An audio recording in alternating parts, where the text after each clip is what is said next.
Good evening, and welcome to another episode of The Fire Caves, a Star Trek Deep Space Nine podcast. I'm one of your hosts, Perry. So I'm your host, David. Tonight we're talking about Season 5, Episode 9, The Ascent. Before we continue, you can find us on Facebook, Spotify, Apple Podcasts, YouTube, and X as The Fire Caves, a Star Trek Deep Space Nine podcast. That is correct. And as I say every single week, you should find us and follow us because we are great.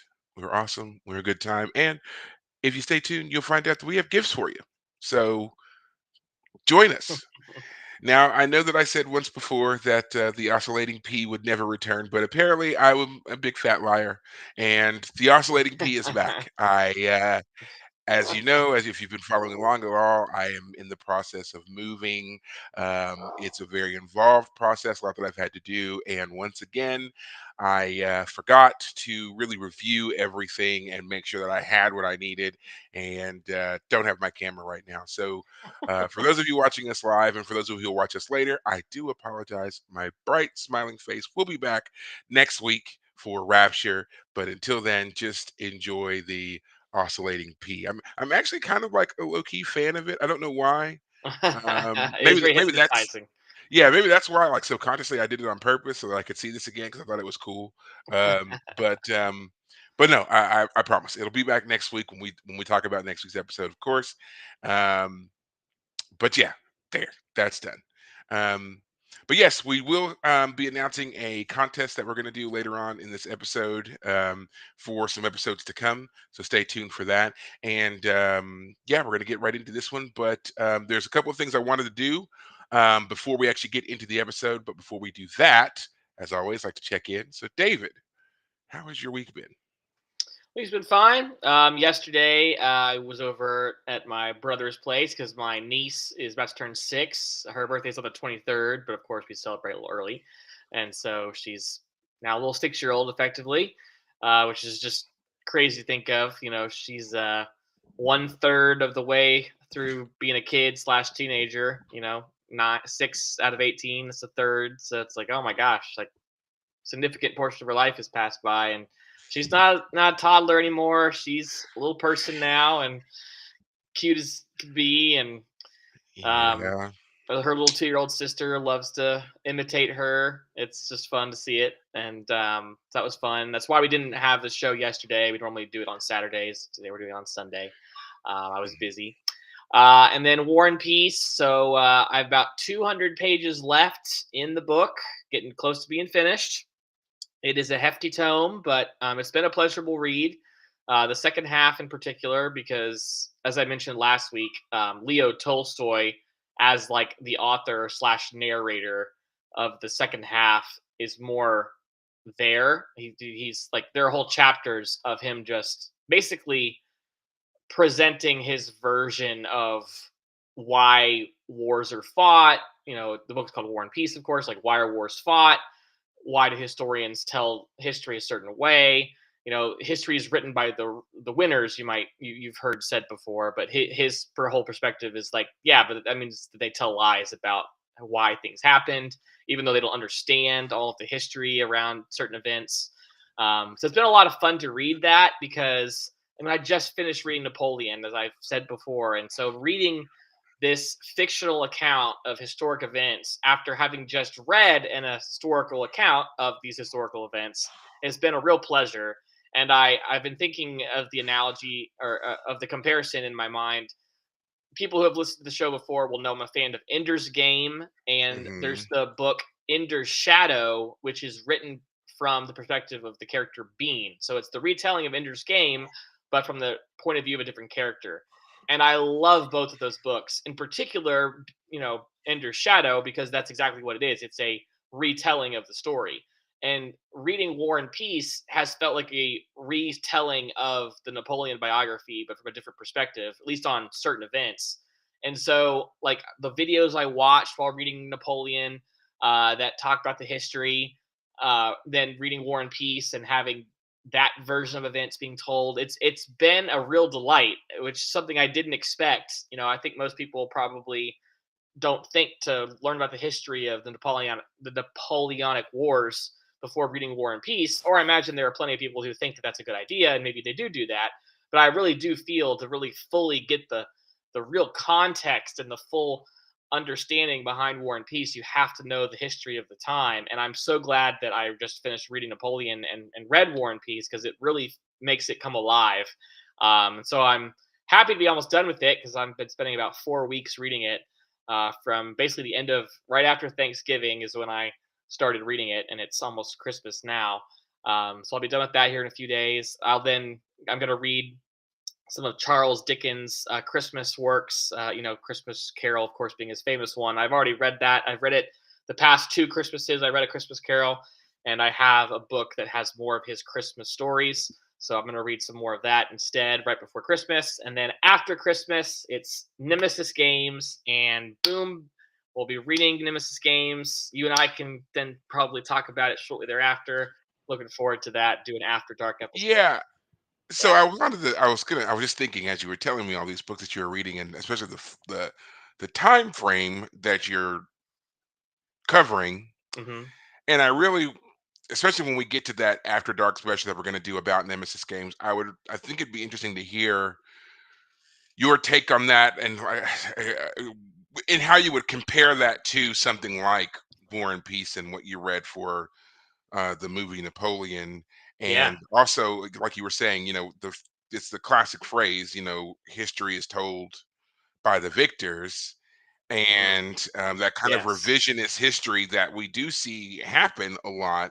And it's not until, Mhm. it's decades, sometimes even centuries later, that, you know, to the best of our ability, the truth does come out about those Yeah. real events. Yes. And Mhm. so, how you kind of would take something like the framework of The Expanse, for example, Yeah. because there is a lot of world building, but they do base a lot of how, especially how they structure the politics Mhm. and the motivations of the characters.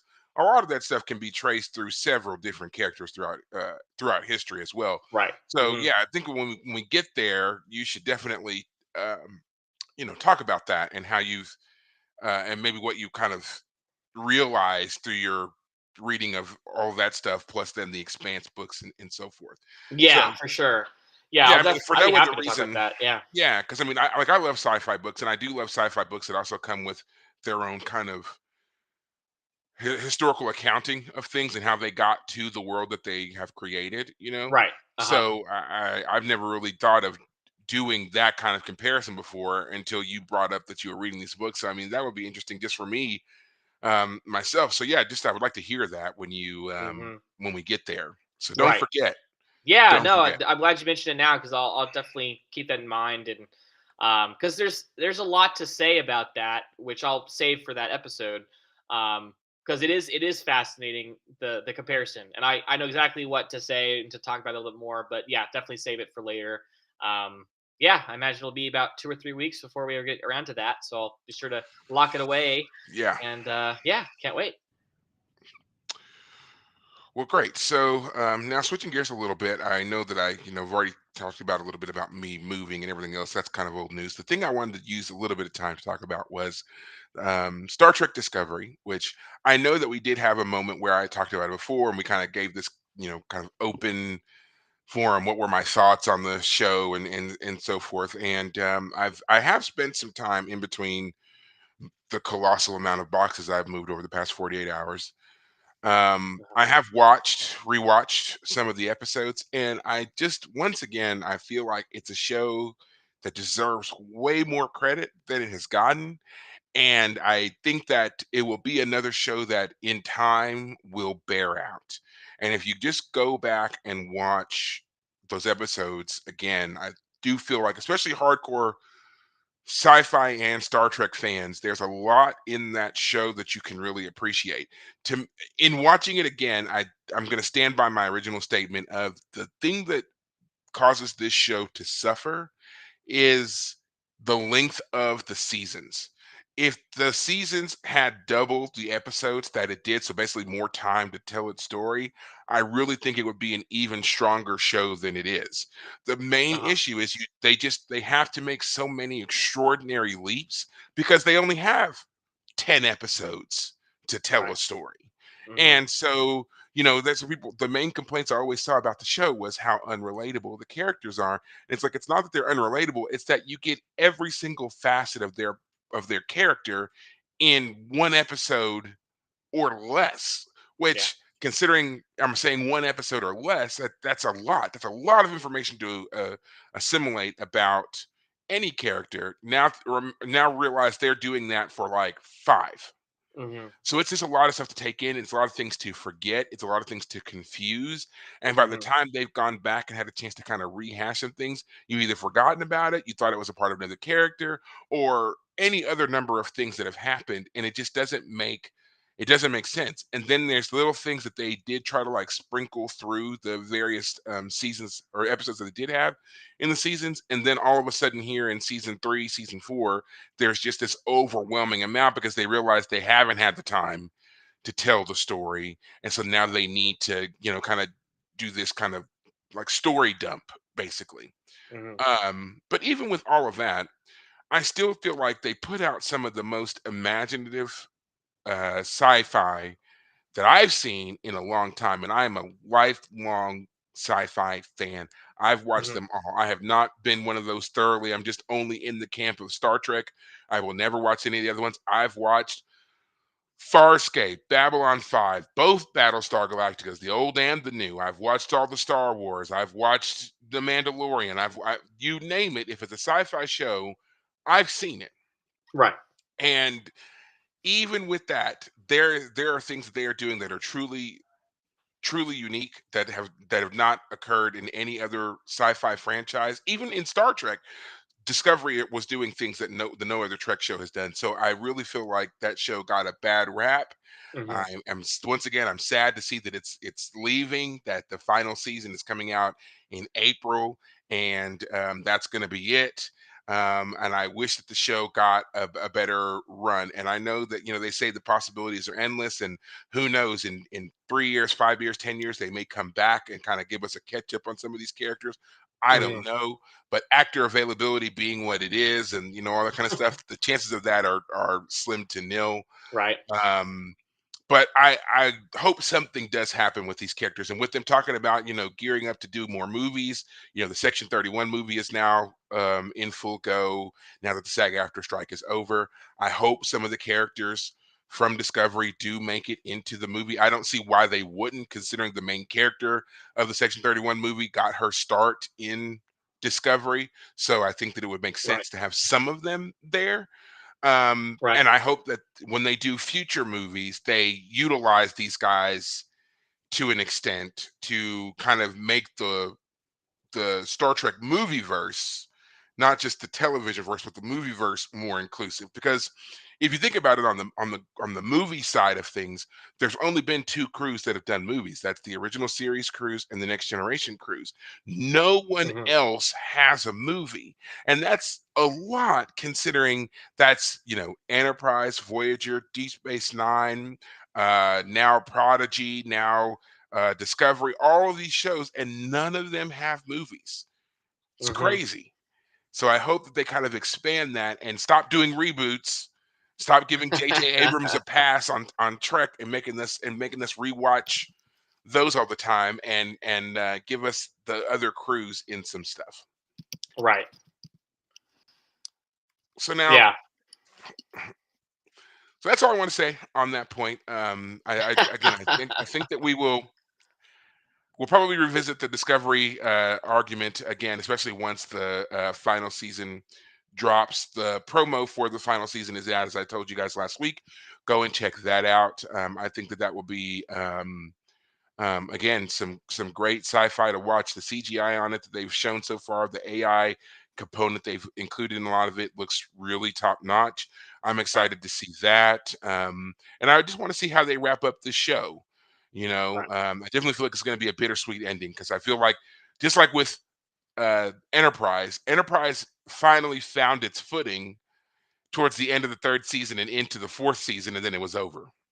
Mm. So I feel like Yeah. that's kind of what's happened here with Discovery a little bit. They finally kind of understood what they needed to be and got away from the necessary tie-ins to a lot of things that they had to obey because of when the the time period of the show. That was probably their biggest misstep, was trying to make a show that was about, this crew 10 years before our infamous, Kirk, Spock, and so forth.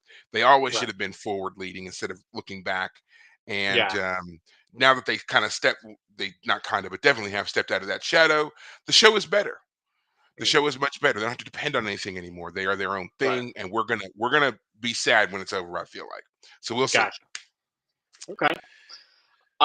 Real quickly, I Yeah. realized while you were talking about the movies. I just quickly looked up the release date of First Contact in comparison to the show, the Deep Space Nine episodes. The Ascent was originally aired, but the original air date of First Contact was November 22nd, 1996. So I need to watch First Contact because Not yet, you don't, no, I was gonna say you because didn't say anything to me. I I was haven't said surprised. anything, because there is a moment. We will get there, I promise. And I know we're coming up on it. I Right, think it does happen in this season, and I think that's what it was. Is because they filmed season 5 to completion, and then they also went and did this movie. So right, the season was done filming, and then we had the movie. So then they were airing the episodes, even though they were done with the season, of course. So yes, right. there will come a moment within season 5 that you will watch the movie. It is not yet, and Okay, there's a okay. and trust me, there is a very, very distinct reason for it, and I can't tell you what it is until it happens. But you will know, because then I will say, okay, now you can watch the movie. And then when you watch the movie, instantly upon seeing the movie, I guarantee you it will make sense. I have a Okay, I feeling it has something promise. to do with Worf's character because, like, it won't make sense where his character, like, why is he still on the station if he's gonna be a part of the TNG That crew in some way? I don't know. That's my That is a theory. major component of it. That is a All major right. component of it. But yes, there's something else that needs to Okay. happen. Okay. So we will get there. It is in this season, so don't worry. I will let you know, and I'll probably end up watching it with you, because you know what? I think it's been probably 15, maybe even 20 years since I've watched that movie. Mm, So yeah, but we'll get there. okay. We will All get right. there. All Fair right. enough. But we're not here to talk about any of those things. We are here to talk about Star Trek Deep Space Nine, The Ascent. And as always, I try to give something to describe the episode. Um, what would we say here? Um, Entertaining, to say the least. You know, Yeah. um, Sure. different. You Yeah. know, there were some comparisons of this episode to, like, the inspiration behind it, and it kind of clued me in on some things that I hadn't even seen before, but then it made a whole bunch of sense when I went back and looked at them. So we'll talk about that as well. But do you want to give the recap for this one, or do you want me to do it? I did it last week. Do you want to do it this week? Sure. Yeah. So this episode, it does have an A and a B story. The A story being that Quark has been basically arrested for all intents and purposes. He's being charged, and Odo is going to personally escort him to the Starfleet JAG office, basically, to Hmm. be sentenced. And he is Hmm. just so happy. As he says in the episode, I've been waiting 10 years to see you get what's coming to you, and I'm not going to miss it. So, of course, he is ready to take Quark in. They get on a runabout and they depart to this other, where their destination, which apparently is 8 days away, Hmm. by runabout. Which Hmm. I don't know 8 days. Gosh, just Right. whatever. But Right. what whatever. So they're on the shuttle and they're trying to find ways to pass the time. Odo is basically just reading and enjoying, the silence, or trying to, and he's also Hmm. enjoying the misery of Quark, who seems to be completely oblivious to what's wrong and what he's being charged with, and Odo is not telling him anything. Right. As they're traveling, Quark's very sensitive Ferengi ears are picking up on every little sound, including Odo's smacking lips when he's eating, which I thought was funny, because even from what I could tell, Odo doesn't have any lips. I don't know what that is there, but I just didn't seem like he had any, but whatever. Hmm. But there's this particular buzzing sound that he keeps hearing, which eventually they begin to investigate, and they look through a panel and they find a bomb has been Hmm. placed on the shuttle. Hmm. They try to beam the bomb off. The bomb explodes. They have to make an emergency landing on a L class planet, they say, Mhm. which is barely habitable. Mhm. And then, though they survive the landing, everything on the shuttle apparently is destroyed, both in combination because of the bomb and because of the terrible landing. Right. So they scrap together what supplies they can, including a subspace transmitter, and they are going to try to attempt to send a signal so they can be rescued. But because of the atmosphere of the planet they've landed on, the transmission is going to be exceedingly difficult. So they have to get high up in elevation in order to get the signal out, which means they have to climb this massive mountain. Which, when they showed that image of the mountain, I laughed. Yeah. Uh-huh. I Yeah. laughed. I laughed the first time when I watched the episode. I laughed Mhm. the last time when I watched the Mhm. episode because what it's like. What is that? Mount McKinley? Like, Yeah, what's I the think equivalent? yeah, I think on Wikipedia it says here that the one they went to was Mount Whitney in California, which is the highest peak in the contiguous United States. So high as it So yeah, gets in America. so we've got these two untrained aliens are going to have to climb this mountain peak with no equipment, with no food, with no anything, Mhm. and carrying heavy, bulky equipment in the hopes that they can reach a proper elevation to get off a signal. Right. I was like, y'all are gonna die. Yeah. So, so they put together what equipment they can, which is like half of a Starfleet survival suit, some blankets, exactly two rations, Mhm. and set out. Right.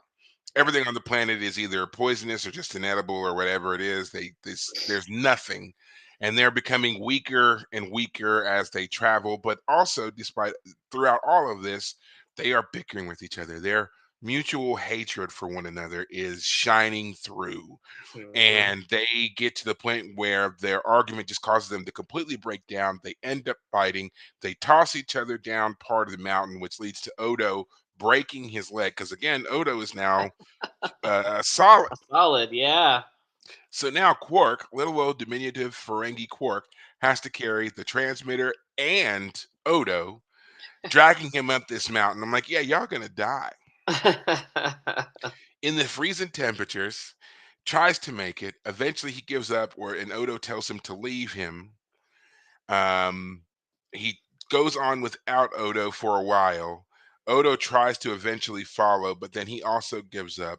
Mhm. Ultimately, Quark does make it to a high enough elevation and he can send off the signal, and they are beamed up by the Defiant, where it's Defiant. Worf and Jadzia on the Defiant, and they save Mhm. them just before they succumb to the elements and their injuries.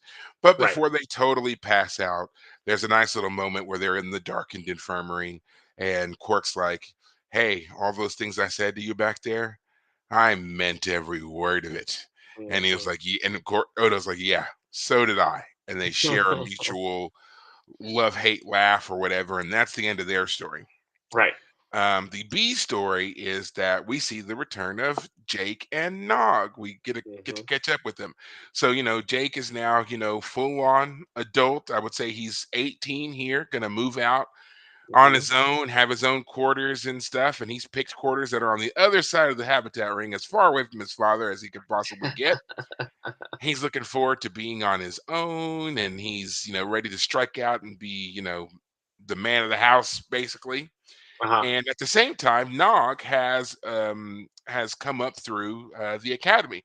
He's still a cadet. He's still, I think they said it was his sophomore year. I think is what Mhm. we were saying. And so during the sophomore year of the academy training, they have field study, and he's Mhm. chosen to do this field study on Deep Space Nine, basically Right. getting to come home, and now he and Jake are going to be roommates. And now we get to see that these two individuals have kind of like, to a certain degree, swapped personalities. Because if you remember early on, Jake was the very studious one. He was all about his schoolwork and getting things right and all that kind of Mhm. stuff. And now he's the man of the house, and no one gets to tell him what to do. And he's Right. sloppy and lazy, and all he wants to do is just kind of lounge around and play Dom Jot and write his stories, and he doesn't Right. clean, doesn't do anything. Right. Whereas Nog is a trained, Starfleet cadet. He's got a Mhm. routine. He's up at Mhm. 4 a.m. He works out. He cleans. He's got a schedule for his work and all these things. He's just on it. He's Yes. crisp. He's sharp. Yes. Yep. And so these two can go right down that odd couple path. They start to butt heads a bit because Jake is too slovenly for the fastidious Quark. This leads to them having an argument. Nog. They, no, yeah, Nog. They move out. Nog goes and lives back with his father, and Jake tries to keep the Unit to himself. yeah, to himself, but his father eventually informs him that the regulation, which it may be questionable on this regulation, that the quarters are too big for one person, one occupant. He's going to have a roommate, which of course he then orders Cadet Nog to move back in.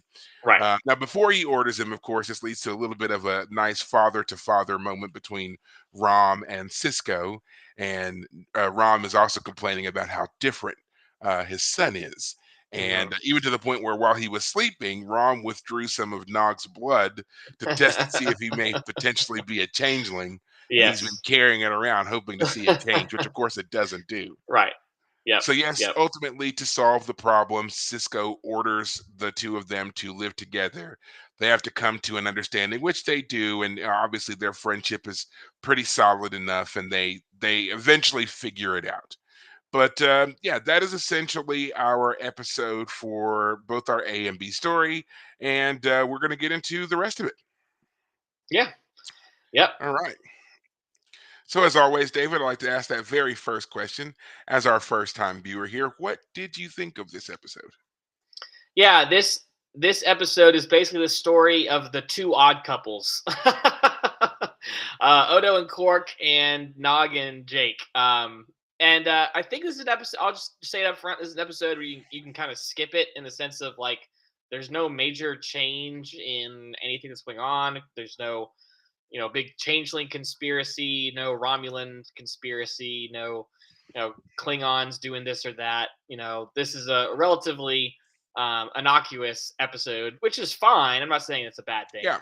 Um, but it's fun to see Quark and Odo alone together. I think for the first time, at least for any extended period of time like this, Yes. um, they've certainly had their fun little tete-a-tetes, Yeah. but this is the first real long-term we got to depend on each other sort of situation.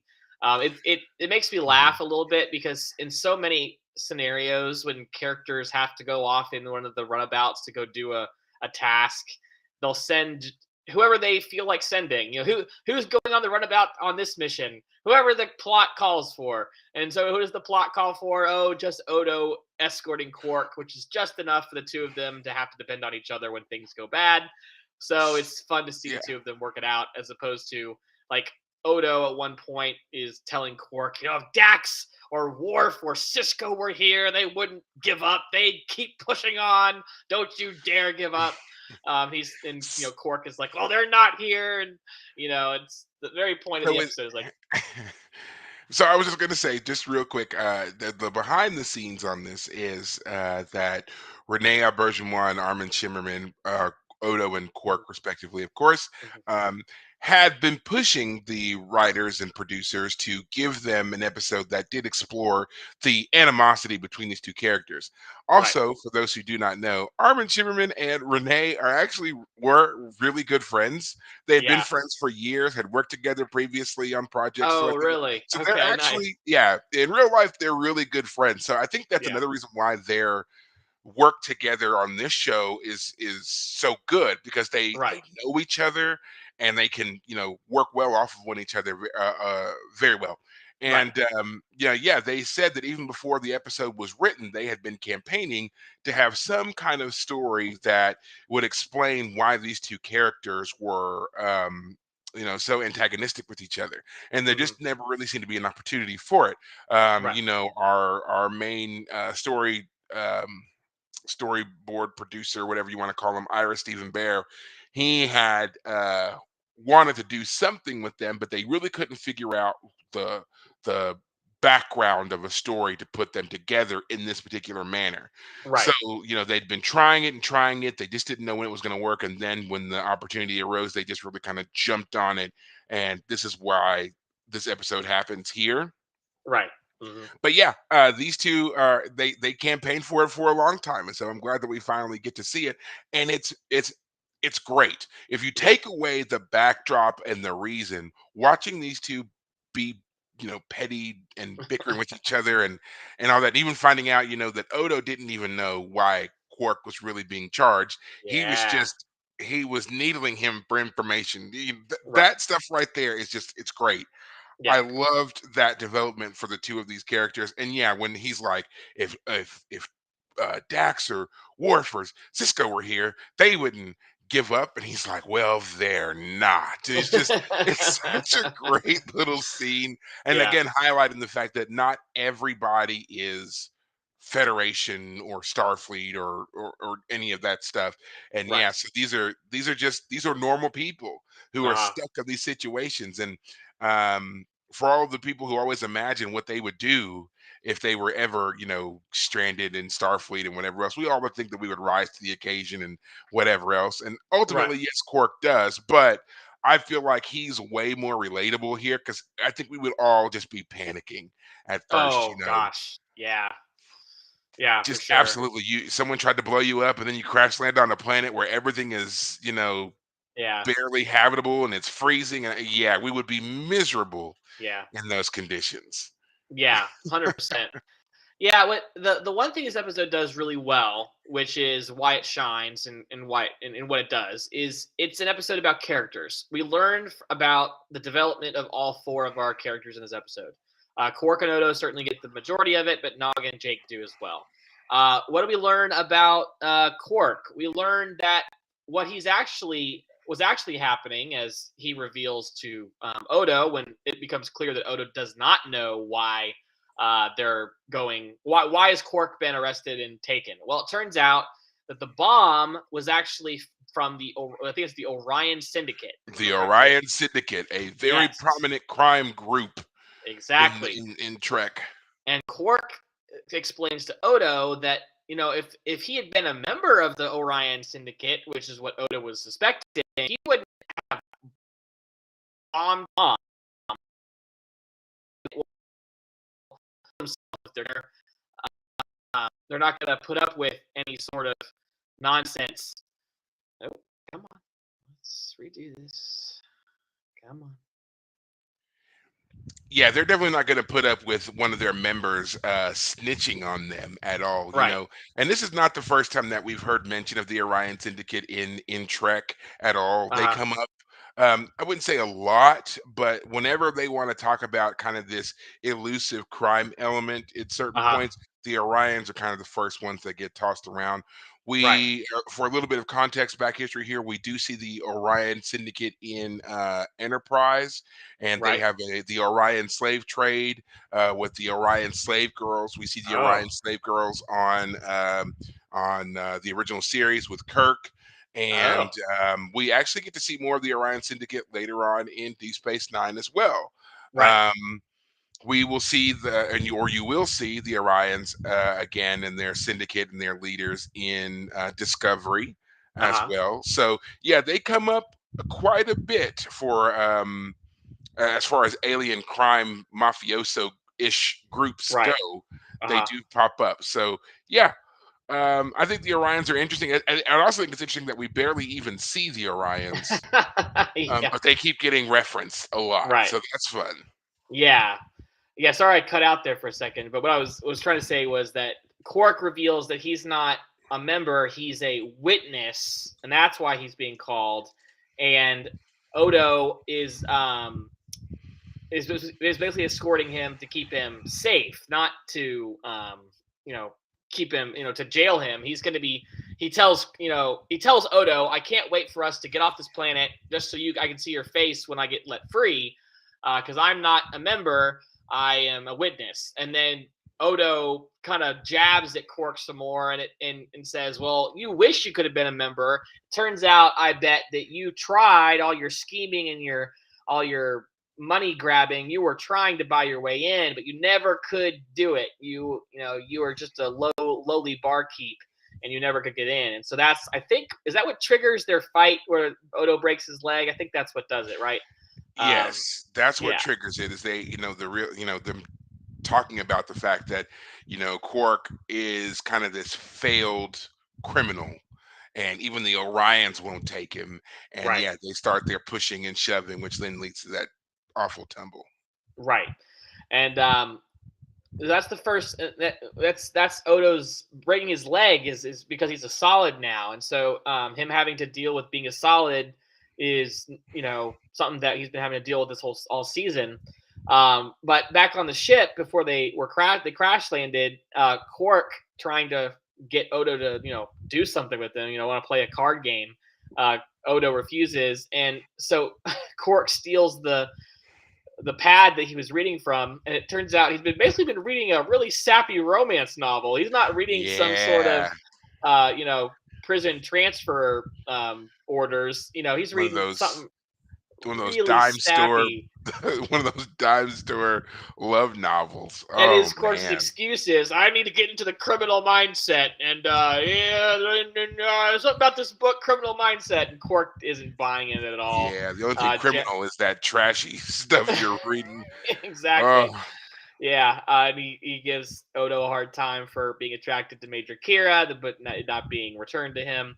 So, yeah, so he it's a even funny talks about little. the infamous another reference that we see appear in Trek a lot, but have yet to really see any production of is another novel called Vulcan Love Slave. Oh, that's So right. Yes.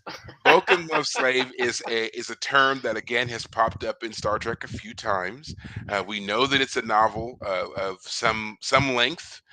We obviously know that it involves a Vulcan being held as some kind of sexual slave there, but we don't know any other details about it. Right. So it's one of those things where like I'm sure fan fiction exists that is this thing, but I Hmm. would not look it up, nor would I recommend anyone else look it up, because I'm sure that it's Wow. going to be just as horrible as you can imagine. There's no need to do anything else for it. Oh my So, gosh. yeah, yeah, Yeah. I don't want to do this particular kind of research. I know it's a thing. That's all I. That's it. That's all. I know it's a thing because I know how people are, but I don't want to see it. If any of you know about it, anybody don't listening, watching, whatever, don't if you know say about it, do anything. not send it my way, please. I don't want to know. I just, Yeah. for the context of the show, I know it's there. That's it. Done. Right. Right. But yeah, Yeah. Well, it's just so funny that Odo, our super serious constable, is reading something like that. It's again, it's a character. It's an insight to his character. If we have an yeah, insight to Odo, we have an insight to Jake, and not similar, Jake of his dad's face. He's still that kind of teenagery type where he's really not taking all the responsibility that he should. He's still living kind of a dissipated lifestyle in the sense that he's not. I still feel for Jake. I still feel like, again, as someone who understands the desire to be a writer and knowing how hard it would actually be in real life to know that there's a character experiencing those struggles. I get it, but part of me wants to say to Jake, like, I don't know, bro. Is this writing career really working out? Do you need to find something else to do in the meantime? Um, well, because that's the for the beauty moment, of Well, that's the beauty of the 24th century and being in Star Trek. I mean, true, he's not a struggling artist. He doesn't have to take other jobs to live and survive. right? He's everything's provided for him, where he's living, his food, his clothes, all of it. So he has the ability to kind of leisurely take his time with discovering his path to writing. Whereas for us, contemporarily, of course, Uh, we couldn't do that. You couldn't just cast about and play, pool, go to stay in a pool hall all day, and also have a nice roomy apartment to come back to at the end right, of the evening. You right, would probably, you gotta work some jobs, probably a couple of jobs to support yourself while you're also trying to write that, hopefully that first novel that gets you there, that gets you that revenue stream. right. Hmm. So yeah, he doesn't have those same kind of struggles, and yeah, I think that's another Yeah, reason why he's not disciplined, because there's right. nothing that's requiring him to maintain Yeah, any kind of structure in his life right. right now. Exactly. And it's so great to see that Nog has experienced the opposite, where he before was the one kind of dissipated and didn't have discipline in his life. Oh, turns around and he's the one who's, after a year of it, has really absorbed it. Like, he walks into Cisco's office and he's not, hey, how you doing, Captain? He's, cadet reporting for duty, sir. Yes, sir, yes, sir. He's on point. He's a new man, and it's actually great. You're like really proud of Nog. Like, he's actually really taken to Federation life, even though Quark is giving him a hard time.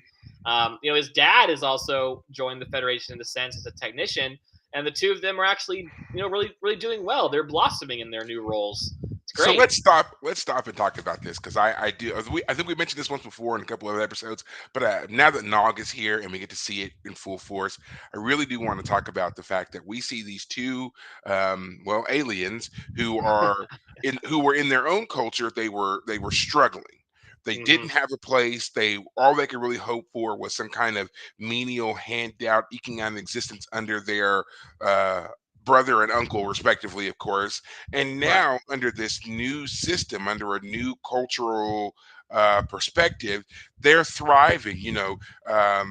Not only has Rom found a place, but he's been promoted. He's making friends. He's making connections.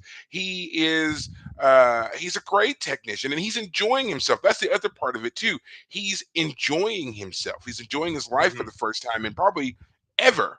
You know, Right. and then Nog, who was so fearful of ending up like his father, when he gave that speech to Cisco, which was ultimately the speech that convinced Cisco to write the recommendation letter. He was Uh-huh. so fearful of ending up like his father, only stuck, Right. you know, waiting tables and looking after the bar and cleaning up and stuff like Yeah. that. And Uh-huh. now here he is. He's a cadet. He's changed his ways. He's working out. He's disciplined. He's Hmm. he's totally thriving, Yeah. in this Yeah. element. I think it's a great thing that Trek shows on how just anybody from any background, can come into this society here, and Uh-huh. with just even the tiniest bit of opportunity, they can work hard and they can achieve a greater status than they had before.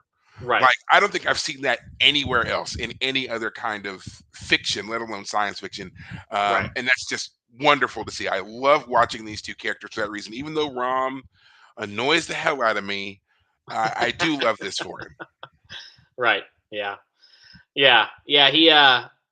He's changed a lot. As Cisco points out, when we find out that Jake is moving in with Nog, Cisco tells him, 5 years ago, I didn't even want you to hang out with Nog. Didn't want you to spend any time with Nog, and here you are moving in. So yeah, I I love Cisco here with his parenting style. He's kind of being a hovering parent there for a bit. I mean, he loves his son, so Ah, I'm not saying it's a is he? bad thing in the sense that he loves his Yeah. son. I one thing. So I'll just tell you about myself. When I was living at home after high school, my parents were very clear. Like, okay, when you graduate high school, you can like go off to college. If you need to come back briefly, fine, but like you're not moving back in. If you ever need to come back home, it's only a brief little stop on the way to something else. And when Cisco is like, "Do you have to move out? You can move back in with me. I only see you briefly." I Part of me is like, "Oh no," but Jake really needs that. He needs to leave the nest. There's that need to move on in life, and it's really great for him to be doing this. Even if he has a bumpy road, that's fine. It's okay to hit some bumps. Getting out there and starting his own life is important. And so I'm glad that Cisco like is clear. I love you. I don't want you to just go away. I want to be in your life. If you need to be back, be back. But part of me is like, okay, Cisco, don't hold on too tight. Let him Yeah. fly away.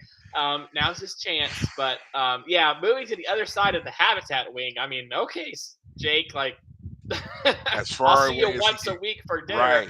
Because Woohoo! Wow. the station is that's the other thing. The station is huge. I mean, Right. that is moving on the other side, like moving on the other side of town. Uh-huh. That's a lot.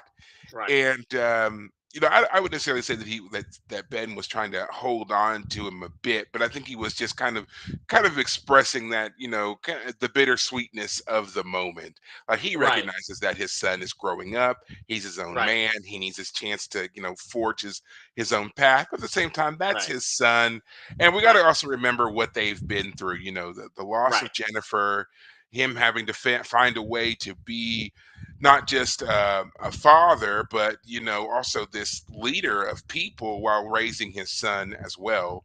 Right. I can imagine there being a lot of separation anxiety there for him. Not so much Jake because he's done such a great job of kind of taking care of Jake, and maybe maybe not such a great job because he's shielded him a lot maybe Right. from some things. Right. Um, but yeah, there's probably some of that's all mixed in there as well. But I still think overall he handles it well. He still lets his son go. He reminds him, yeah, you can come back if you want to, but there's no pressure. That is Right. one thing about Cisco that I have always appreciated in his parenting style. He Right. does not pressure Jake really to do anything. He Right. guides him and he offers him advice, and he does kind of put his foot down on certain things like doing his studies when they were living together, for example, and Jake didn't want to do the study of Klingon opera and Right. challenging him on his school projects. Like instead of just writing a report, taking them to that planet where they could do a whole geographical survey and everything like that. He Hmm. does those things in such a caring manner without overriding his son and Right. without making it a my way or no way, Yes. which we often see a lot when we see the father, in particular the father son dynamic. Hmm. And also, as someone who's obviously watched a lot of television, when you see black families in particular, the father son dynamic was often this kind of hostile challenge, and the Hmm. father ruling over the sons with this very dominant and kind of aggressive nature. Right. And there were just very few fathers that you saw in that dynamic that didn't do that.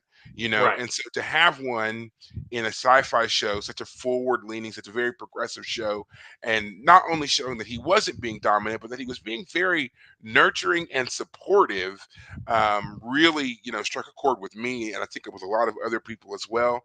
And even growing up, I remember that. And now, as a father myself, I Hmm. hope that I am doing the same thing with my child. I don't Yeah. want to feel like I am, overruling her or, you know, dominating the landscape and doing other kind of stuff. Now, granted, my child is still very, very young, Right. but I'm hoping that as we move forward and as she ages up and through things, that I can maintain that. And it's not a you must do this because I'm your father and I said so, but yeah, very nurturing, guiding, supporting stance and Right. letting her find her own path.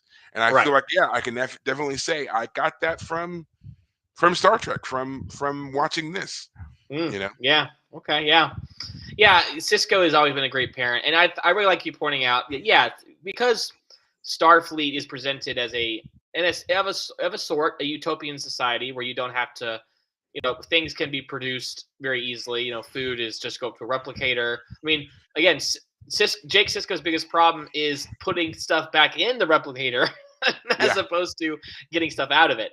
Um, so yeah, that is I really am fascinated by the idea of what that would do to society, because I am concerned by the idea of, like, yeah, if everyone could just get what they wanted or needed by just going up to a machine, what would that do to people? I mean, yeah, I mean, like, the Federation almost has to exist in the sense of, like, there's no challenge in the traditional sense of feeding yourself, housing yourself. All of that is so easily done. Now the challenge is actually going out and confronting challenges, like almost seeking them out, or at the very least, yeah, in this world, this universe, there are threats out there. The Borg being a perfect example, but we'll see in First Contact, where some people are happy to live maybe simple lives, and that's fine. The society can handle those people living simple lives, but the people who have that drive within them to go do risky things, again, they're not risking making food. They might risk making food in the sense that they might go colonize a planet, but it's not the same thing anymore. It really has changed society, and the Federation is the perfect place for that person who still has a drive to do something, to take on risks and overcome things. So yeah. yeah. It's one of the aspects of Trek that has not really been covered or explained in detail. And I really feel like this is something that we talked about as well a while back when we talked about world building and how the more specific that you make things, the more you run into trouble with certain things because you're having to put a definite point Mhm. on certain things, and you can't do that because it does give away it kind of ruins your world building to a certain degree. But like the one thing that we can get out of the Federation and Starfleet is that once all needs were met for humanity, it became less about attaining wealth and Mhm. more about pushing yourself to the limits of your abilities and Right. finding ways to have fulfillment and enrichment in your life. And there Right. are people who just continue to live lives where all they do is maybe work a farm, or they're city managers and council leaders in a very local, very regional government or whatever. And there's other people Right. who wanted to pack up and they would hop on, the nearest, ship to go to another planet to start the colonization process. And Right. they would find basically finding uses for these people because there were those who could be put to work early on in the terraforming process, and there are people who came later who needed to be there to plan, cities and do development and contract work and school teachers and all those kind of stuff like that. So Right. it was basically making it to where everyone had a skill, Mhm. and depending on where we were falling in development of any number of planets, and Earth included, there was always something that somebody could be doing. And Right. because they were contributing in this manner, we also had a way of providing for them, providing homes, food, clothes, and training, and whatever else. Um, do we get into the elimination of status and the elimination of how do we eliminate poverty, and do we also eliminate billionaires and all that stuff? They don't talk about it, but it basically is like at some point the accumulation of wealth for humans becomes a non-starter. It's not Right. important anymore. How that happens, when that happens, we don't know. It's kind of alluded to that it happens after the Third World War because of the decimation of everyone, Mhm. that yeah, there's just a need for everyone to have a skill because there's just not enough people left. Because if I remember correctly, they say that after World War III, it's like something like 9 or 10 hundred million people dead. Something like, it's a crazy number that's thrown out, but it's essentially Oh like, wow. yeah, it's basically like after World War III, the human population is cut down to just north of half.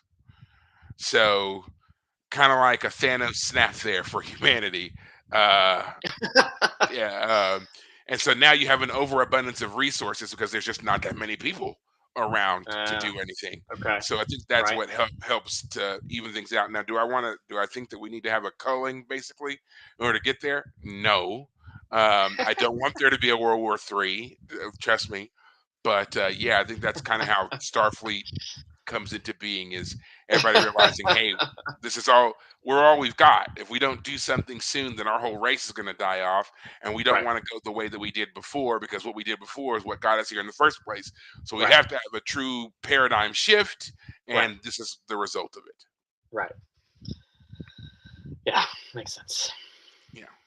So who would you say is the would be our standout performance in this episode?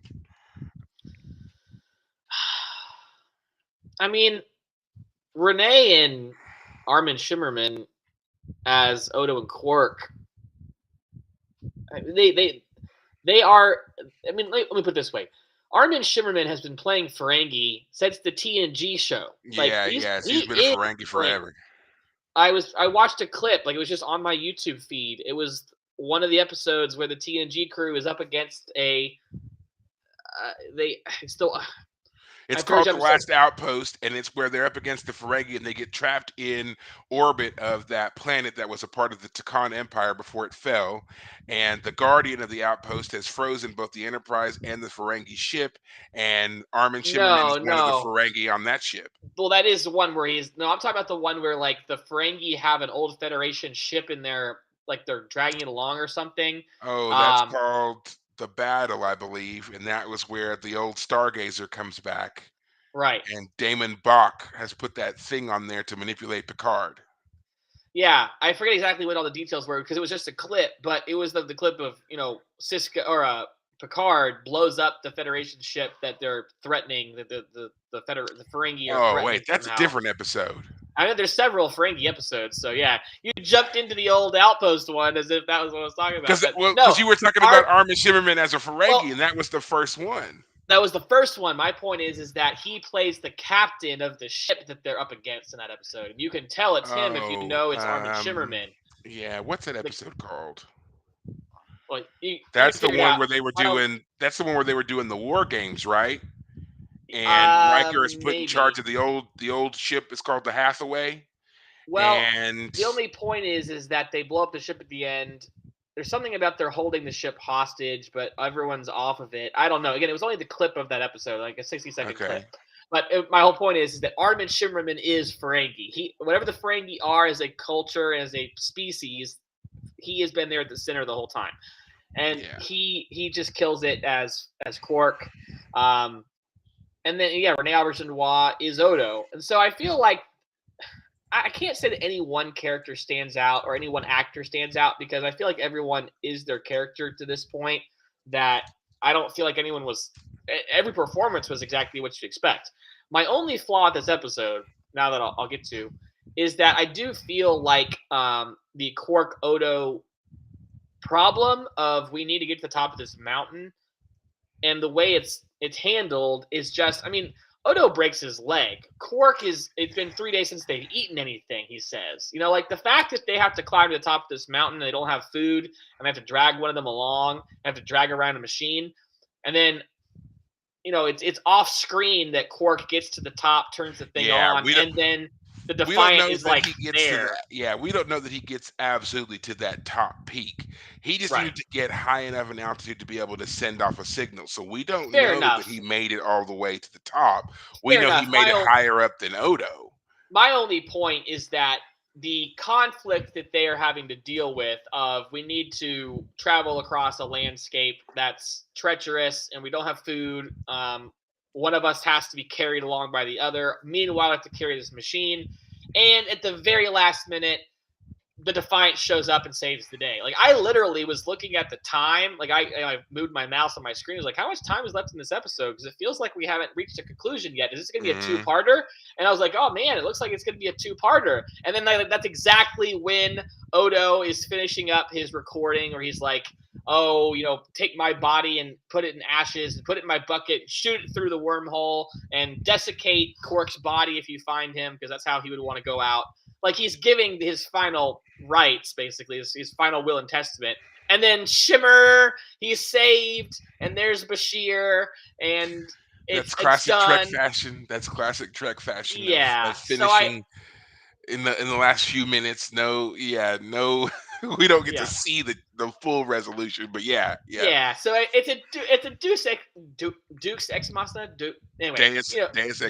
Machina. Sorry, Deus Ex Deuce. What am I saying? Deus Ex Machina, where yeah, the Defiant just shows up and saves the day, and like real quick, real easy.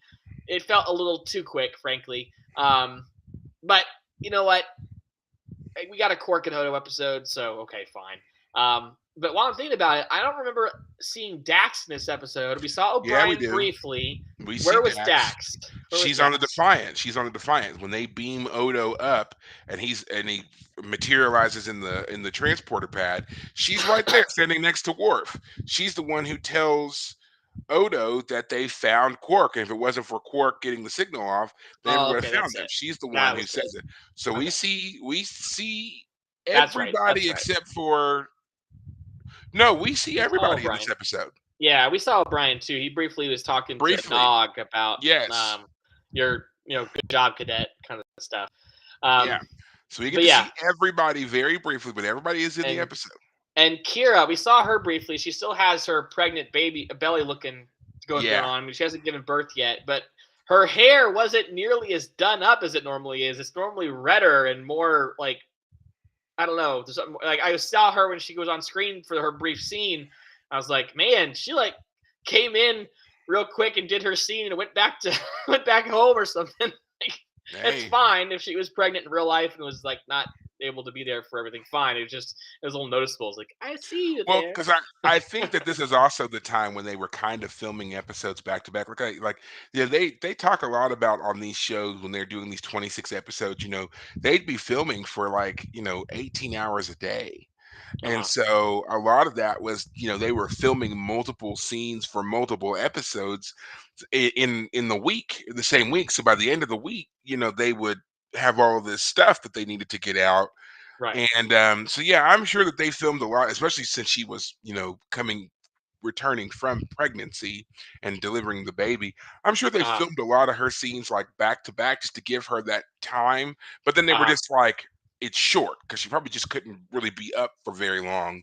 And then it was like, yeah, we're gonna come back to you. You're gonna have a lot to do soon, so we'll give you this ample time to rest before you return. Right. Yeah. Yeah, yeah, for sure. It definitely is how it feels. I'm not saying that's wrong. I'm not saying it's bad. It's just it was No. one of those things where I noticed, oh, she doesn't look like she's quite as done up as she normally would be for the Yeah. character. Yeah. I understand. Totally understand. Yeah. Yeah. You know. So Well, I yeah. think that we have pretty much covered everything for this episode. So, before we end, I just want to, or we want to, go ahead and announce that we are going to do a nice contest for coming into 2024. So, our contest is going to be um, the Star Trek medallion that I had sent out a little blurbit about on our Facebook page. Of course, you can go and check that out, which gives you like a picture of the medallion, or you can go to StarTrekWines.com, click on the accessories button, and if you scroll down, you will see where it says United Federation of Planets Metal Medallion. It is a rounded piece of metal with the Federation emblem on it that you can affix to any container, any rounded container that you want, be it coffee mug, glass, tumbler, whatever it is that you want to put it on, you can. Okay, it has everything that you need to affix it to the glass, and we decided that we want to do a nice little giveaway. So there's a way that you will be able to win this, and it will be in the next two episodes of the show. What you'll have to do, so on December 23rd and on December 30th, respectively, during our live shows at an appointed time, we will announce a keyword or key phrase. We'll tell you which one that it is. You will need to tell us both phrases for both episodes. Each person who does this will be entered into the drawing. We will then, at an appointed time, draw your name, and we will notify you, and we will send you the medallion. You won't have to pay for anything. Just notify us that you won and where you want it shipped, and we'll ship it. Okay, Boom. it's that's it. Cut and dry, real easy. But what you will have to do is again give us the key phrase from the 23rd episode, or the episode on December 23rd, and from the episode on December 30th. You can't do one or Right. the other. We must have both. Right. So and the only way to get those is when it's during our live broadcast on those days. Okay. So again, I'll make the announcements. We'll remind you. We'll do all that stuff so that all you have to do is tune in. But after that, I can't help you. Okay. If you can't do that, then well, you just don't deserve to win.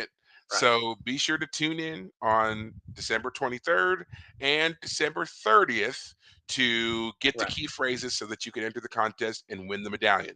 Right. Again, that's on StarTrekWines.com. You can go and check those out. There's also a lot of other things on there. So if you see some other stuff that you want, you're more than obviously free to order whatever you want from their site. I'm sure they would love for you to do so. Plus, check out their wines and spirits. They've got a large selection of things. It's probably too late for you to order anything now if you wanted to get it in time for Christmas, because a lot of their stuff ships from like Europe for some of the wines, for example. So you Mm. might not be able to get those things in time. But hey, try it out. You might find something that you like. Right. If you do get any of the wines or spirits from there, do me a favor. Tell me how they taste. when you do get them, let me know how they taste because I would like to work my way through and try everything, but that may Mm, just be impossible. The bottles are beautiful. I was telling David earlier, if for no other reason than to have these very ornate bottles, I would order a lot of these things.